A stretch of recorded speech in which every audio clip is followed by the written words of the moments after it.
భారీ వర్షాలకు పొంగిపొర్లుతున్న వాగులు వరదలకు ప్రజలు ప్రయాణికులు అప్రమత్తంగా ఉండాలని అధికారులు నాయకులు ఎంత చెప్పినా కూడా కొంతమంది అవేవి లెక్క చేయకుండా ఉధృతంగా ప్రవహిస్తున్న వాగులను దాటే ప్రయత్నాలు చేస్తూ ప్రాణాల మీద తెచ్చుకుంటున్నారు. అలాంటి సంఘటన వికారాబాద్ జిల్లా తాండూరు మండలం మల్కాపూర్ గ్రామంలో జరిగింది. గ్రామ సమీపాన గల వాగు ఉధృతంగా ప్రవహిస్తున్న అది లెక్క చేయకుండా ఆటోలో కొందరు వ్యక్తులు వాగు దాటే ప్రయత్నంలో వాగు మధ్యలోకి వచ్చి వరద నీరు ఎక్కువగా ప్రవహించడంతో అది గమనించి మళ్లీ వెనక్కి తిరిగి వెళ్లి ప్రాణాలతో బయటపడ్డారు. ఇలాంటి వారిపై అధికారులు నాయకులు మండిపడుతున్నారు. అది అది దాదా దాదా కొట్టుకోవాలంట అమ్మాయి అయిపోయి అది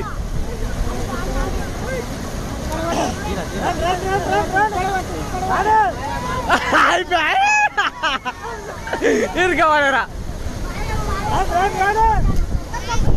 అయిపోయా